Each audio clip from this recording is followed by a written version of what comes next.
छत्रपती शिवाजी महाराज यांच्या पदस्पर्शाने पावन झालेला प्रतापगड।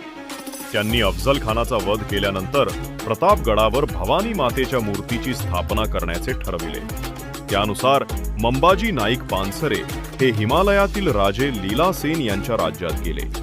त्यांच्या सहकार्याने त्यांनी हिमालयातील त्रिशूल गंडकी, श्वेत गंडकी व सरस्वती या नद्यांच्या संगमातून शालिग्रामची उत्तम शिळा मिळवली। त्याच प्रांतातील कुशल शिल्पकारांकडून त्यांनी भवानी मातेची मूर्ती घडवून घेतली। भवानी मातेची ही मूर्ती अष्टभुजा महिषासूर मर्दिनी रूपातील आहे। ही मूर्ती प्रथम राजगडावर व तेथून प्रतापगडावर आणण्यात आली। 1661 साली या मूर्तीची प्रतापगडावर प्राणप्रतिष्ठापना करण्यात आली। घटस्थापनेची परंपरा सुरू झाली।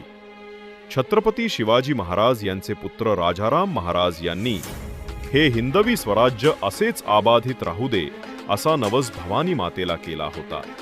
त्यामुळे भवानी मातेच्या मंदिरात 362 वर्षांपासून 2 घट बसविले जात आहेत। एक घट देवीच्या नावाने तर दुसरा राजाराम महाराज यांनी केलेल्या नवसामुळे।